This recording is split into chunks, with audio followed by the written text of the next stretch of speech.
Palestine থেকে জর্ডানে প্রবেশ ও জরুরি পণ্য আনা নেয়ার একমাত্র পথ এলএনবি ক্রসিং। এই পথেই জর্ডান থেকে ত্রাণ ও অন্যান্য জরুরি সহায়তা আসে ওয়েস্ট ব্যাংক এবং গাজাবাসীর জন্য। বুধবার থেকে অনির্দিষ্টকালের জন্য এই সীমান্ত সংযোগ বন্ধ করার কথা জানায় ইসরায়েল এয়ারপোর্টস অথরিটি। জাতিসংঘে চলমান প্যালেস্টাইন সম্মেলন ঘিরে নেতানিয়াহু সরকারের এমন পদক্ষেপ। এই অবস্থায় বিপাকে পড়েছেন ওয়েস্ট ব্যাংকের বাসিন্দারা। সীমান্ত ক্রসিং বন্ধ হওয়ায় স্থবিরতা নেমে এসেছে রামাল্লা, বেথলেহেম এবং জেরিকো সহ ওয়েস্ট ব্যাংকের বিভিন্ন শহরে। জরুরি উন্নত চিকিৎসা ও প্রতিদিনের প্রয়োজনীয় সামগ্রী আনতে জর্ডানে প্রবেশ করতে পারছেন না প্যালেস্টিনিয়ানরা। ফলে কাজ না থাকায় বেকার বসে থাকতে হচ্ছে স্থানীয় ট্যাক্সি চালক সহ পরিবহন চালকদের।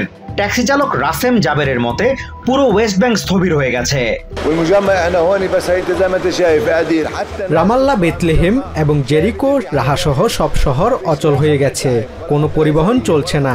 সীমান্ত পারাপারের একমাত্র ক্রসিংটি বন্ধ হলে শুধু পরিবহন নয়, গোটা প্যালেস্টিনিয়ানদের উপর এর খারাপ প্রভাব পড়ে।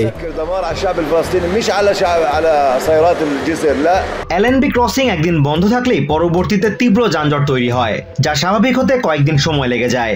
ইসরায়েলের নির্দেশে অনির্দিষ্টকালের জন্য ক্রসিং বন্ধ হওয়ায় উন্নত চিকিৎসার জন্যও কোথাও যেতে পারছেন না ওয়েস্ট ব্যাংকের বাসিন্দারা, কেননা প্যালেস্টিনিয়ানদের ইসরায়েল প্রবেশেও বাধা দেয় দখলদার বাহিনী।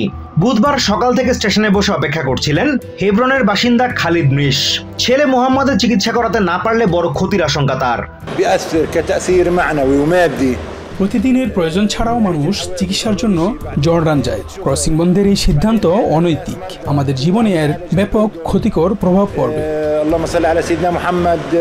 এদিকে এক বিবৃতিতে পররাষ্ট্র মন্ত্রণালয় বলছে, প্যালেস্টাইনের জনগণের উপর সম্মিলিতভাবে দুর্ভোগ আরোপ করছে ইসরায়েল, যা একটি অপরাধ। আন্তর্জাতিক সম্প্রদায়কে দ্রুত এ বিষয়ে পদক্ষেপ নেওয়ার আহ্বান জানায় প্যালেস্টাইন অথরিটি।